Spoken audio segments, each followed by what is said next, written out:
Eh bien, bonjour tout le monde. Je me présente Robert Beauchemin, je suis président de la Milanaise on vous présente ce matin un webinaire sur les impacts climatiques sur la culture du blé et sur les pâtes. Le contexte de cette rencontre-ci, d'un premier temps, je veux saluer votre participation. Je sais que dans une période comme ceci, la COVID, la reconnaissance que votre travail, ça ne doit pas être facile et je veux saluer vos efforts dans le contexte présent. Nous autres, notre contexte, récolte 2020 a été problématique, une sécheresse là, qui s'est manifestée à une période critique au moment où le blé avait besoin d'humidité. On était 6 semaines de pluie. Mais ça fait quand même 3 ans qu'on voit des changements climatiques à différents niveaux qui affectent les blés et qui ont des impacts, qui peuvent avoir des impacts significatifs sur la conduite des pâtes en boulangerie. Donc, notre objectif, c'est de sensibiliser nos partenaires boulangers, mais aussi de travailler avec les agriculteurs dans la filière pain, des aspects contraignants, mais aussi des aspects positifs. On va avoir comme présentateur ce matin 2 intervenants, Elisabeth Vachon, qui est agronome, qui a gradué de McGill, qui a travaillé dans les clubs conseils, mais qui s'est joint à l'équipe de Milanaise en 2008. Elisabeth, en ayant suivi des centaines d'agriculteurs dans leur transition vers le bio, est devenue une référence dans le milieu ici au Québec, dans la culture bio et plus particulièrement dans l'agronomie du blé. Donc, c'est Elisabeth qui gère tous les essais variétaux à chaque année, voir l'adaptation des blés pour la culture en bio, mais aussi de voir mesurer les effets des changements climatiques. On aura ensuite Boucheton, notre boulangerie d'essai, qui est avec Milanaise depuis 2015. Boucheton a une formation en France. Il a travaillé en production chez des artisans et chez des industriels.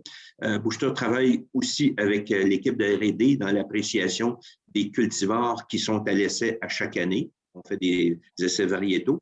La responsabilité de Boucheton, c'est d'évaluer les caractères boulangers de ces nouveaux cultivars-là, mais aussi Boucheton, à chaque année, va travailler à la caractéristique de chaque récolte, donc de voir comment se comporte le blé de l'année en cours pour orienter les boulangers.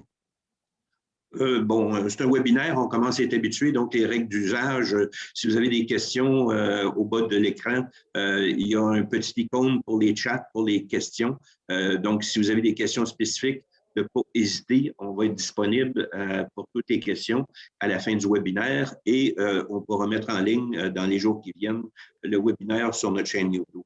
Alors, je vous souhaite des bonnes présentations et je vous remercie. Merci Robert pour l'introduction. Ça me fait vraiment plaisir de vous partager mes pensées sur le changement climatique. Donc, je vais tout de suite partager mon écran. Donc, voilà.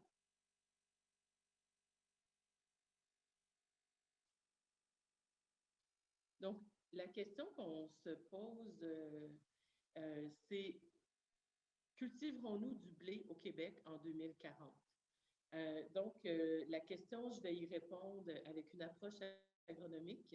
J'ai la chance de parcourir les champs de blé depuis 2015 pour la Milanaise. Et vraiment, ça me fait plaisir de vous parler de qu'est-ce qui s'en vient pour le futur en termes de changement climatique. Donc, ce qu'il faut savoir, c'est que les changements climatiques sont attribuables à la production de gaz à effet de serre. Donc, ces gaz à effet de serre sont produits en agriculture et divisés entre la fermentation entérique, la gestion des fumiers, qui vont produire du méthane.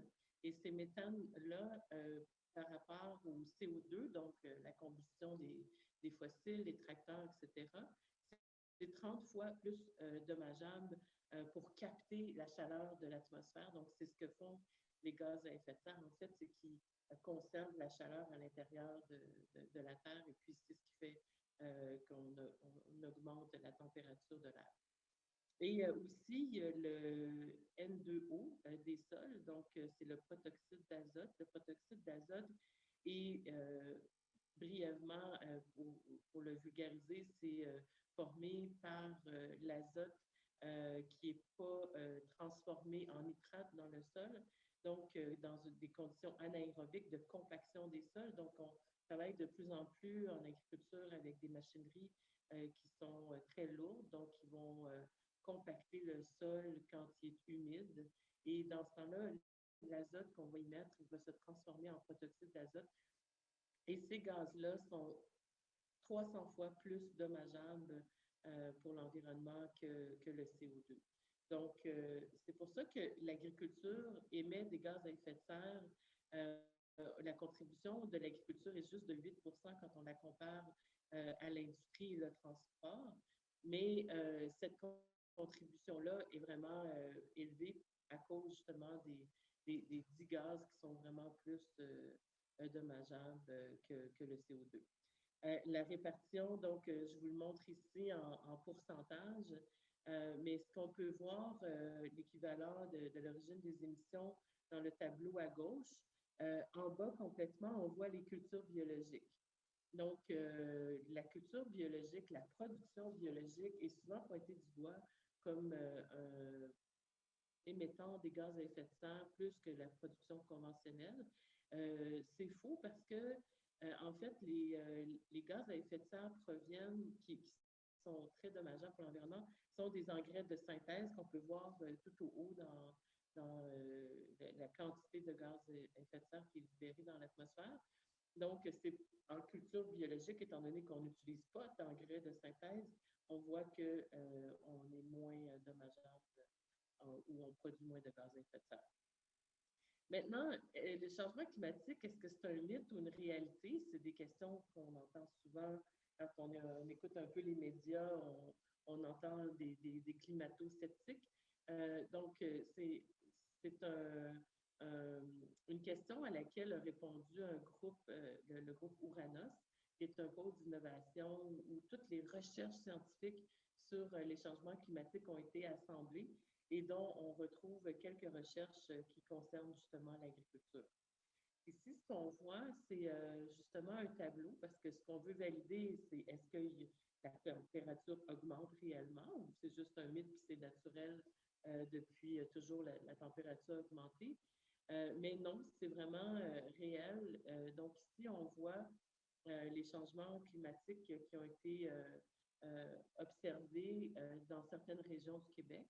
Donc, les tendances observées entre 1950 et 2011 démontrent qu'il y a une augmentation de 2 à 3 degrés Celsius dans plusieurs régions. Donc, on le voit ici, tous les triangles pleins donc, correspondent à des tendances significatives. Donc, on voit que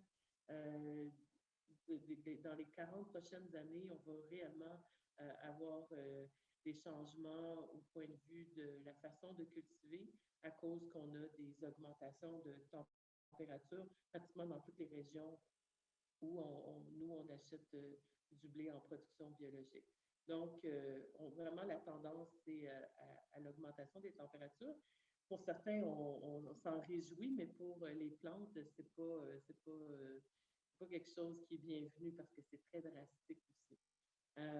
Donc, aussi, on se préoccupe des précipitations. Donc, les précipitations, est-ce qu'ils augmentent? Ce qu'on voit, c'est que vraiment, encore là, les triangles pleins correspondent aux tendances significatives dans plusieurs régions. Donc, on voit une tendance à une augmentation des précipitations en pourcentage dans plusieurs régions. Donc, on voit effectivement qu'on a des tendances à avoir plus de précipitations. Donc, ce que la science prévoit pour les prochaines décennies pour l'agriculture, donc le groupe d'experts intergouvernemental sur l'évolution du climat, le GIEC, a sorti quelques tendances pour l'agriculture. Et je vous ai mis en rouge à quoi ça va correspondre comme impact sur l'agriculture et comment on doit s'y préparer. Donc, la hausse des températures, ça peut être le fun l'été pour ceux qui prennent leurs vacances, mais comme je disais, pour les plantes, ça fait en sorte qu'on peut voir plus d'augmentation de sécheresse. Donc, on doit s'y préparer.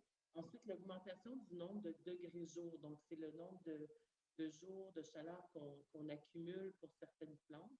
Donc, chaque plante a besoin d'une certaine quantité de degrés jour. Donc, l'allongement des saisons de croissance sans gel, ça peut être intéressant parce qu'on va pouvoir semer le blé plus tôt. Donc, les semis hâtifs, on sait qu'ils contribuent vraiment à une augmentation de rendement du blé. Pour l'instant, on ne peut pas le voir parce que, comme par exemple, cette année, on a pu semer plus tôt, mais est venue par la suite une très grande sécheresse. Donc, ça a affecté plus le rendement en baisse qu'en hausse. Ensuite aussi, on a les insectes. Donc, on a vu cette année une prédominance de vers gris et de sauterelles, ce qu'on ne voyait pas auparavant. Et puis, les sauterelles, c'est vraiment un insecte qui va venir quand c'est en temps sec. Donc, on a pu voir cette augmentation-là. Puis aussi, on prévoit d'avoir des espèces exotiques envahissantes de manière plus récurrente. On commence à en voir, comme par exemple des mauvaises herbes qui nous viennent de l'Europe avec des paquebots de grains qu'on importe. Donc, pas que nous, on importe, mais d'autres cultures qui vont s'installer dans les champs des producteurs bio et qui vont s'installer dans les champs. Et étant donné qu'ils sont exotiques, ben, ils n'ont pas de prédateurs, donc ils vont vraiment bien s'installer et être très dommageables et envahissants. L'augmentation du nombre de jours durant lesquels les températures sont supérieures à 30 degrés et de la durée des vagues de chaleur. Donc, pour nous, la diminution de la fusariose et peut-être un besoin d'irrigation va être nécessaire si on continue à avoir des températures trop élevées des vagues de chaleur. La hausse hivernale et printanière des précipitations, une hausse significative des précipitations extrêmes estivales pour toutes les régions du Québec. Donc, toute la gestion de l'eau, en fait, va être à revoir tant au niveau du drainage, parce qu'on a beaucoup drainé les terrains au Québec comparativement à l'Ouest canadien. Donc, l'eau s'évacue très rapidement, mais ça fait en sorte qu'on a des sols qui sont plus secs. Donc, peut-être besoin d'irrigation et travailler aussi sur le sol, évidemment. La diminution de la neige au sol dans presque toutes les régions. Donc, nous, on voit l'impact. Ça nous permet d'augmenter nos croissances, nos superficies en blé d'automne dans des régions qui autrement ne pouvaient pas en avoir. Donc, juste en 2020, l'impact mesuré sur la production bio des changements climatiques, mais on a eu vraiment un impact au point de vue du rendement, comme je vous ai dit. On a eu une sécheresse qui a vraiment amené à la baisse. On a eu des rendements 50% moins élevés que ce qui était prévu, mais malgré qu'on a pu avoir des semis très hâtifs, comme je disais tantôt. La survie des céréales d'automne était meilleure en Montérégie. Il y avait plus de mortalité dans la naudière, ce qui est en général le contraire. Donc, ça, c'était assez étonnant. Puis le blé d'automne, on avait au lac Saint-Jean une parcelle de blé d'automne qui avait bien survécu à l'hiver et aux pourritures nidérales, tout ce que d'habitude va occasionner la mortalité du blé d'automne. Mais non, il avait survécu. Mais juste au moment de la récolte, il y a eu un épisode de grêle et en 1 minute, le champ a été détruit. Parce que quand la grêle tombe, elle va tomber sur les épis, puis elle va faire sortir les grains qui vont tomber au sol. Donc, il est possible de les récolter par la suite. Donc, on a eu un impact majeur sur la rentabilité des fermes biologiques. Donc, la réponse à ces changements, ben, c'est l'adaptation, comme on fait pour la COVID, quand on a des grands changements qui ont un impact vraiment étendu sur la production, il faut s'adapter. Donc, comment on définit l'adaptation? Ben, c'est une démarche d'ajustement au climat actuel ou attendu ainsi qu'à ses conséquences. Donc, il faut s'y préparer parce qu'on sait que ça s'en vient. Dans les systèmes humains, il s'agit d'atténuer ou d'éviter les effets préjudiciables et d'exploiter les effets bénéfiques. Donc, il y a des effets bénéfiques aussi. Et dans certains systèmes naturels, l'intervention humaine peut faciliter l'adaptation au climat attendu ainsi qu'à ses conséquences. Donc, je vous résume ça en des menaces et des opportunités. Donc, les changements climatiques, on voit qu'il y a plus de menaces que d'opportunités.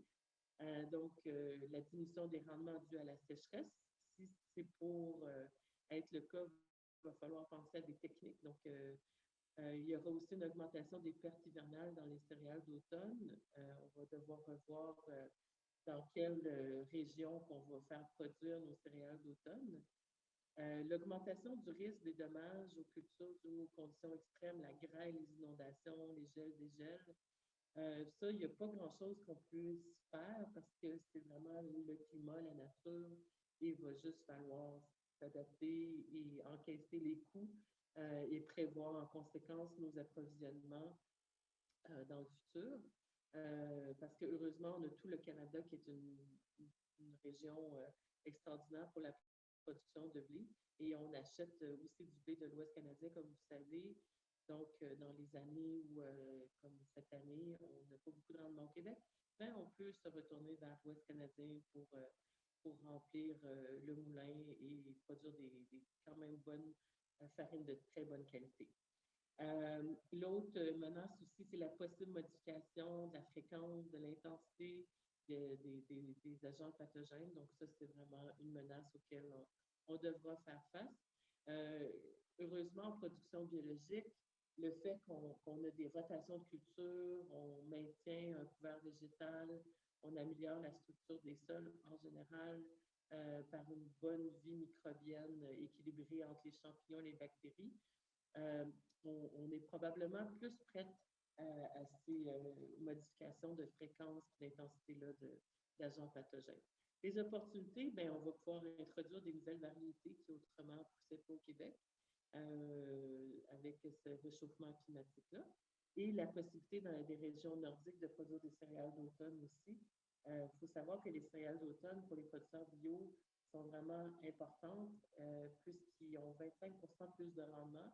Donc, la rentabilité est un facteur très sensible pour l'approvisionnement en blé au Québec, dont vous voyez ici une étude qui a été faite par le ministère de l'Agriculture qui démontre les marges brutes entre les grains conventionnels et les grains biologiques, une moyenne sur 5 ans.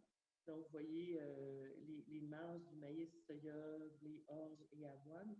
Si vous regardez le blé humain, c'est le parent pauvre des cultures biologiques, mais essentiel puisqu'il rentre dans une rotation telle que décrite là, maïs, soya, blé. Et le blé va contribuer souvent à mettre un engrais vert après la récolte du blé, puisqu'on le récolte début août, disons, pour la Montérégie et fin août pour les régions plus nordiques. Mais quand même, ça laisse une possibilité de garder un engrais vert au champ, fournir de l'azote pour la production plus exigeante l'année suivante. Donc, il faut voir qu'il y a vraiment une sensibilité par rapport au prix. Les producteurs souvent, on hésite à faire du blé parce que ce n'est pas rentable pour eux. Et donc, nous, on travaille, on ne peut pas payer le double du prix. Donc, ce qu'on fait, c'est qu'on va travailler avec les agriculteurs sur l'agronomie et on va augmenter les rendements avec des choix de variétés qui vont permettre d'atteindre cette augmentation de rendement-là. Donc, comment la milanaise s'adapte-t-elle au changement climatique? Bien, nous, on est vraiment d'avance parce que depuis 2016, on fait des essais variétaux. Donc, on trouve des variétés qui sont plus résilientes au changement climatique, des variétés qui vont s'adapter à la sécheresse. Donc, ça, c'est une façon pour nous, puis on évolue là-dedans aussi. On valorise les blés d'automne. On a augmenté l'utilisation des blés d'automne de 50% dans nos recettes. Ce qu'il faut savoir, c'est qu'au Québec, contrairement à l'Europe, en Europe, c'est beaucoup des blés d'automne qui sont produits. Donc, à ce temps-ci de l'année, février, début mars, le blé pousse, il est vert. Alors qu'ici, ben, comme vous voyez à l'extérieur, la neige est bien implantée, bien épaisse. Donc, le blé d'automne, il y a plus de difficultés des fois à passer à travers les printemps parce qu'au printemps, comme au printemps 2020, on a eu des gros gels pendant une semaine de temps. Donc, quand je parle de gros gels pour le printemps, c'est -9, -11. Donc, on a eu une destruction des blés d'automne à cause de ça. Mais si réchauffement climatique il y a vraiment, ben, ça pourrait être intéressant pour certaines régions de partir de l'automne. L'irrigation, on regarde cette possibilité-là, c'est l'intervention humaine comme moyen d'adaptation au changement climatique. On va commencer à faire des tests, à voir si c'est rentable, premièrement, parce que, comme vous voyez, vous avez vu la marge n'est pas tellement élevée, alors que pour faire d'irrigation, il faut mettre beaucoup d'énergie. Donc, il faut voir la rentabilité de ça. Le drainage partiel, le contrôle des nappes phréatiques sont des interventions humaines possibles, des techniques qui existent depuis longtemps, qui ne sont pas vraiment popularisées au Québec parce qu'on n'avait pas ce problème de sécheresse-là. Et aussi, il y a toute une adaptation de la régie de production, les dates de semis, travaux de sol primaire, secondaire, le mode de fertilisation afin d'éviter les effets préjudiciables. Donc, ça, c'est quelque chose qu'on a déjà commencé à faire aussi, à valider les dates de semis, les ressemis. Donc, voilà. Là où on va avoir le plus d'impact sur la sécheresse, sur le mouvement de l'eau, la captation ou la libération de l'eau, c'est en travaillant sur le sol. Quand je dis travailler sur le sol, c'est vraiment travailler à garder une structure de sol grumeleuse. Comme vous voyez sur la photo plus à droite, ça, c'est vraiment une structure de sol parfaite. Donc, il faut voir le sol comme la maison du blé. Donc, l'architecture, c'est le type de sol. On a des types de sols plus lourds, comme ce qu'on voit ici sur la photo, c'est des sols aux extrêmes à droite et à gauche, c'est des sols plus argileux. Et au centre, on voit un peu plus de limon, donc des sols plus légers, donc des sols sablonneux, qui laissent passer plus l'eau, mais qui aussi ne gardent pas les éléments fertilisants. Donc, l'air ambiant, c'est ce qui va justement garder notre structure de sol pour garder les meubles en place, donc les minéraux, et les habitants aussi, qui sont les micro-organismes du sol qui contribuent à la structure du sol pour conserver les nutriments dans un frigo bien réfrigéré et qui va libérer suffisamment les nutriments pour le blé quand il en a besoin. Travailler sur le sol, c'est de longue haleine. Ça a pris des millions d'années à se former un sol et ça prend quelques décennies à détruire et des fois même une saison pour le détruire et rendre ça compact comme le champ numéro 1. Donc, la façon qu'on garde une belle qualité de sol, ben, dans le blé, les producteurs de blé, ce qu'il faut savoir, c'est au lieu de vendre et d'exporter leur paille, ils vont laisser leur paille au sol et aussi vont intégrer des engrais verts. Donc, c'est des cultures de trèfle ou de pois au moment du semis du blé. En même temps, ils vont semer un engrais vert qui, lui, après la récolte, va contribuer à améliorer la structure du sol et améliorer la quantité de matière organique et aussi toute la vie parce qu'ils vont nourrir les micro-organismes.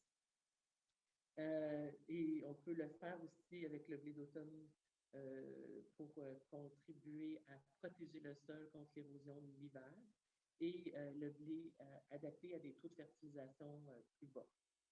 Ça, c'est une étude qu'on avait fait en 2000, autour de 2007-2010, pendant 3 ans.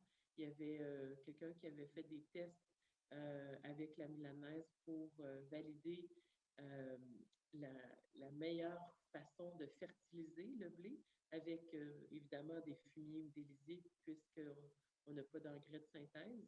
Et je veux juste porter votre attention à notre fameux sol bien structuré que vous voyez complètement à droite. La barre gris, c'est le témoin avec 0 fertilisation et la barre bleue, c'est celle où on avait surfertilisé le sol. Donc, ce qu'on voit, c'est que si vous voyez les petites lettres B et AB, donc, on retrouve les mêmes lettres dans les 2 barres, ce qui veut dire qu'il n'y a pas de différence significative entre un témoin à 0 fertilisation et un saturé en fertilisation azotée. Ce que ça veut dire, c'est que le sol suffisait à fournir l'azote à la plante. Donc, c'est à ce point que la structure du sol est importante pour maintenir une belle plante en santé. Les engrais verts, vous avez une image ici d'un engrais vert. Ce que Donc, vous voyez, c'est ouvert, c'est fourni. Ça va aller capter des éléments du sol et les rendre disponibles pour la plante. Et ça va contribuer aussi à nourrir les micro-organismes. Ce que vous voyez à droite, c'est les exudats racinaires. Les exudats racinaires, c'est la racine qui va dégager des éléments humiques qui vont contribuer à nourrir le sol. Ils vont vraiment laisser quelque chose de très intéressant pour la vie du sol. Donc, c'est un peu abstrait des fois ce qui se passe dans un sol, mais c'est très concret pour les agriculteurs et les agronomes qui vont visiter les champs. C'est quelque chose de concret, on peut le voir ici. Et aussi, les sols ont besoin d'oxygène, donc les engrais verts vont contribuer au développement et la vie des vers de terre. Souvent, quand on déterre des sols, on voit des gros vers de terre, des gros lombrics qui servent à décompacter le terrain. Et on voit à droite aussi les excréments de ces vers de terre-là qui vont laisser une substance très stable au sol qui va diminuer l'érosion. Donc, voici, en bref, l'approche agronomique que nous allons promouvoir pour conserver nos sols, conserver nos habitants du sol et pour promouvoir la production du blé biologique au Québec. Merci beaucoup. Donc, bonjour tout le monde. Puis, suite à ce que ma collègue Elisabeth a dit juste avant moi, c'est l'impact environnemental sur le blé et sur le pain. Donc, pour faire une continuation ou un complément d'information, ce qu'elle avait dit sur l'effet, on commence par l'effet de sécheresse sur la qualité de la farine. Donc, et on a un bel exemple, c'est l'année 2020, comme vous avez remarqué tous qu'il y a une sécheresse un peu partout au Québec. Ben, nous, par rapport en observation sur les analyses qu'on a fait, des échantillons qu'on a reçus des agriculteurs, donc on a observé un taux de protéines qui est un peu plus élevé et le taux d'absorption élevé, la tonicité dans les protéines et manque de souplesse. Donc, tous ces éléments-là qui nous demandent un peu plus de travail et qui demandent aussi aux artisans un peu plus d'attention pendant la fabrication ou lors de leur protocole de panification, de faire attention à ce qu'ils font et un peu de jugement aussi. Donc, pour donner un exemple sur ce que nous, personnellement, ce que j'ai pu observer, là, j'avais pris 2 lots de mouture par hasard que j'avais fait les panifs lors de mes tests de panif. Et comme vous voyez à l'écran, 2 moutures différentes de la farine tout usage avec la récolte de blé de 2020. Donc, on avait dit l'absorption qui a augmenté, le taux de protéines a augmenté, manque de souplesse dans la farine. Les 2 images, elles reflètent un peu ce que j'avais dit et confirmer ce que Elisabeth avait mentionné aussi un peu plus tôt. Donc, comme vous voyez dans la mie, il y a des alvéoles irrégulières et puis les baguettes, elles sont tellement de force qu'elles se développent partout les endroits où il y avait une incision ou un coup de lame, si vous voulez. Donc, on remarque un petit peu un ballonnement dans ces endroits-là. Et ça, c'est un phénomène qui nous indique qu'il y a un peu un excès de force. Là, ce sont des tests que moi, je n'ai pas le droit de corriger. Donc, il fallait faire le test tel qu'elle est et respecter le protocole. Mais si, bien sûr, nous, avec le meunier, on fait notre part de travail, c'est que vous ne recevez pas des farines comme ce que vous voyez là, avec des résultats qui vont donner des résultats comme vous voyez là. Donc, avec le meunier, on va travailler. Mais au cas où, si vous arrive que vous recevez des farines, vous sentez un peu plus fortes, voilà quelques suggestions. Je sais que la plupart des gens, des artisans, ils sont ce réflexe-là. Puis là, je veux juste l'appuyer. Donc, pour une année de sécheresse comme l'année passée ou 2020, donc ce que je suggère, c'est une autolyse minimum de 30 minutes ou plus. Moi, je peux aller jusqu'à 1 heure même. Après, on augmente un peu l'absorption et augmenter le pointage, augmenter la détente. Et donc, si dans notre plan de travail, le permet où on a des matériels adéquats dans le lab ou dans la boulangerie, on peut aller un peu plus loin, on peut même bloquer la pâte en masse pour la travailler le lendemain ou après 2 jours, après 3 jours. Donc, l'autolyse, c'est pourquoi ça va assouplir un peu, ça va donner un peu de souplesse au réseau. L'augmentation de l'absorption aussi, ça va donner une tolérance pour le réseau qui va s'ajuster. Pour ce qui est augmentation de pointage, on le sait tous, donc plus qu'on donne le temps de pointage, donc on va diminuer l'élasticité et on va diminuer la tonicité dans la pâte. Donc, au bout du compte, on va avoir une pâte qui est agréable à travailler. Pour ce qui est le blocage en masse, moi, ça m'est arrivé de prendre une farine d'usage et bloquer en masse pendant 96 heures, ce qui vaut à 4 jours. Donc, ça a été pétré le lundi et ça a été cuit que le vendredi. Et avec ces caractéristiques qu'on avait dit juste avant. Donc, la pâte a pu supporter le froid sans enzymes, sans rien du tout. Les ingrédients, c'est les ingrédients de base, eau, farine, sel et levure. Pour ce qui est le ferment utilisé, c'est la levure déshydratée instantanée, tout simplement avec 0,25% par kilo de farine de levure. Donc, ce qui veut dire pour 1 kilo, c'est 2,5 grammes de levure. Après ça, on a l'effet d'une année humide sur la qualité de la farine. Donc, c'est tout à fait le contraire de ce qu'on a vu avec une année sèche. Donc, ce qu'on peut remarquer, c'est le taux de protéines un peu plus bas. Donc, il y a trop de souplesse. Après, des indices de chute bas à cause des grains germés. Là, pourquoi on va parler de ça? C'est quoi le rapport de grains germés? On va commencer quand il y a une année humide, qu'il y a trop de pluie. Quand le blé arrive à maturation, l'agriculteur, malheureusement, il ne peut pas le moissonner ou il ne peut pas le récolter. Pourquoi? Parce que les tiges de blé sont humides, ce qui fait travailler un peu trop la moissonneuse-batteuse. C'est pour ça qu'ils vont attendre, mais malheureusement, c'est une semaine de plus et le blé, comme vous le savez tous, il est programmé génétiquement de donner une autre plante. Ça veut dire qu'il va automatiquement germer si on ne le met pas dans des meilleures conditions. Et après, avec l'humidité, on risque toujours d'avoir des fusarios avec tous les défauts en fermentation que cela peut apporter. Qu'est-ce qui va apporter le fusarios? Donc, on va trouver une pâte collante, un pain plat à la fin de cuisson, une graine qui est quasiment inexistante.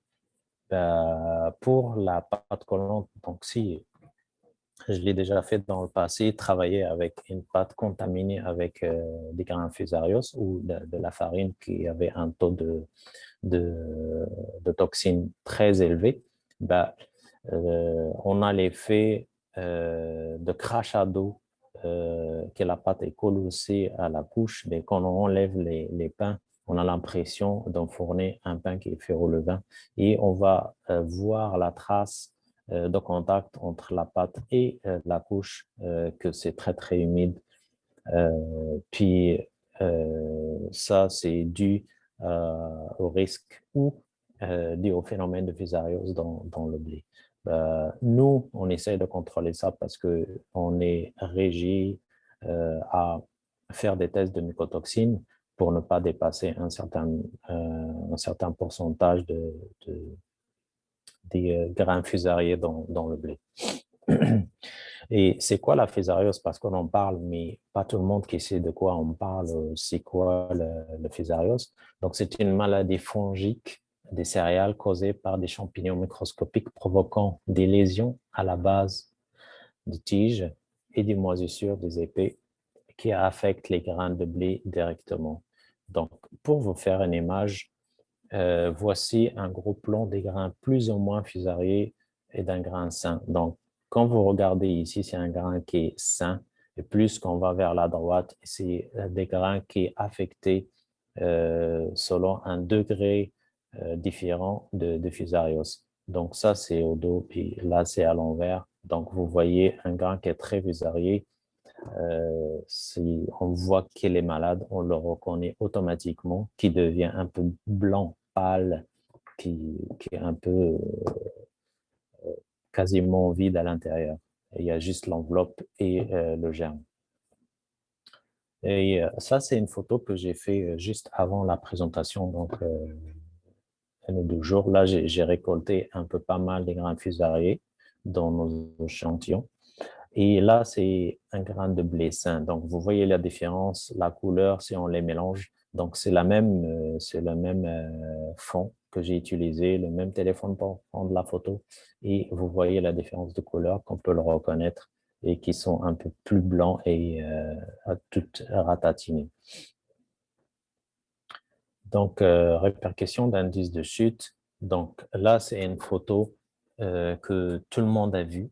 Moi, personnellement, je l'ai vu dans pas mal des centres de formation, que ce soit ici en France. Et après, il y a même certaines boulangeries qui les affichent. Donc, quand on a des grains germés dans le blé, bah, malheureusement, ça indique quoi? Qu'on a trop de sucre dans la farine, sucre simple, je parle.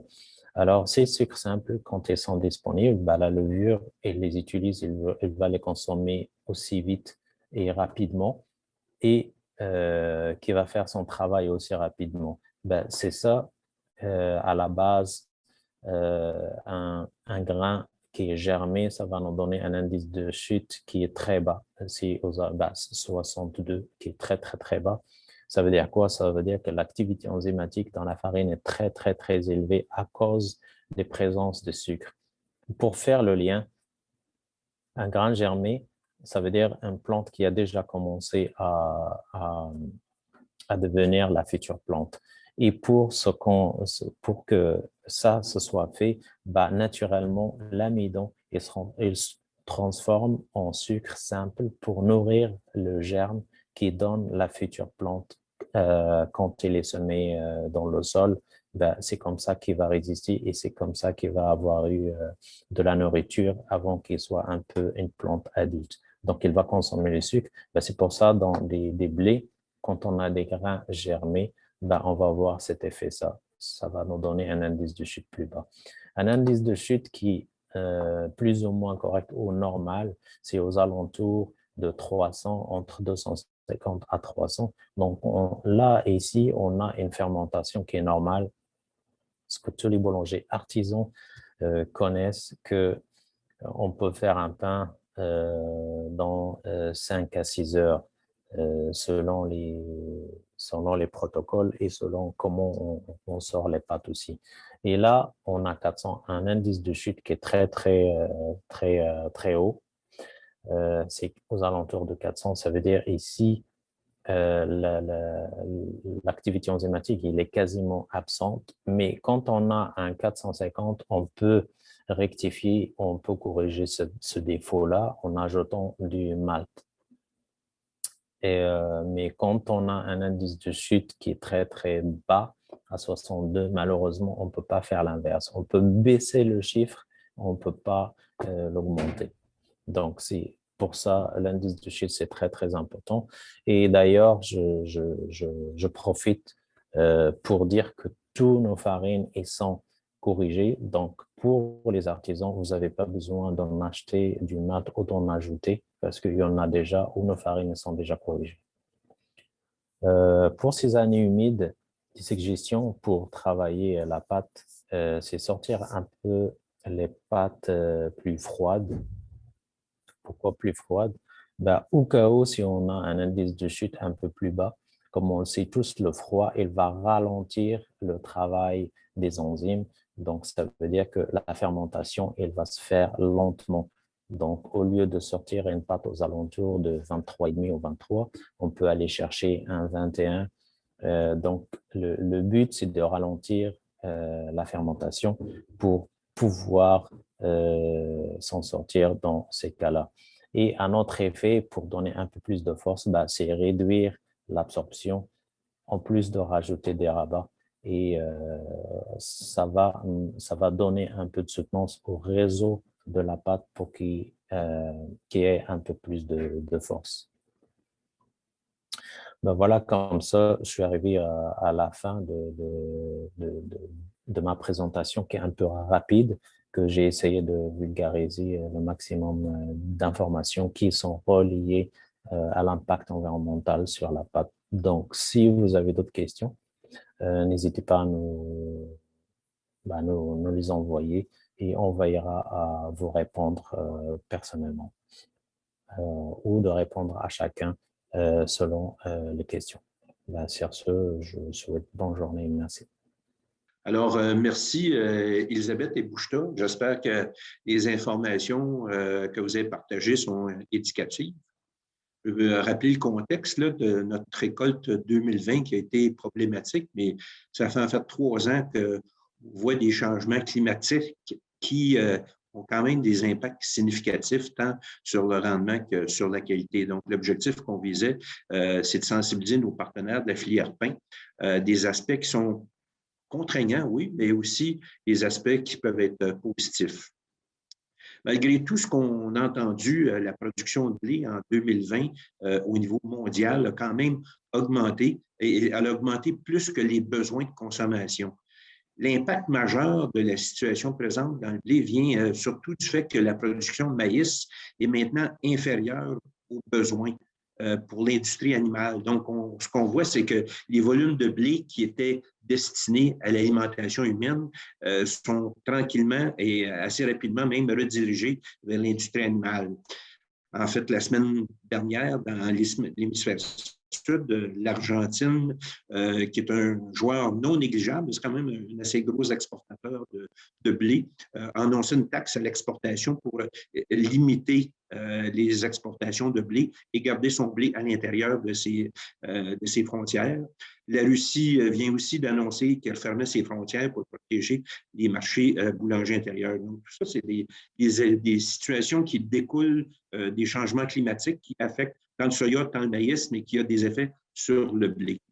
Donc, c'était en gros des situations là, qui sont à surveiller.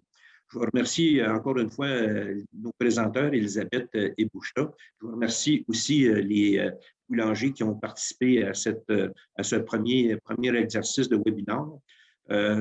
On va afficher évidemment les informations pour que ça puisse être retracé sur notre chaîne YouTube. Là, ça va être disponible dans les 24 heures. Et je veux aussi vous annoncer qu'on est à prévoir une série de cours webinaires, peut-être 15-20 minutes à partir du printemps, pour que vous puissiez accompagner Elisabeth et notre équipe d'agronomie dans le champ pour que vous puissiez suivre l'évolution de la prochaine saison de production durant ces différentes phases. Je pense que ça peut être intéressant pour les boulangers, mais de voir aussi pour l'ensemble de la communauté, de voir comment se passent les semis, comment se passent les différentes étapes et d'anticiper avec Boucheta un petit peu ce que ça peut avoir comme résultat boulanger. Donc, encore une fois, je vous remercie de votre participation et à bientôt.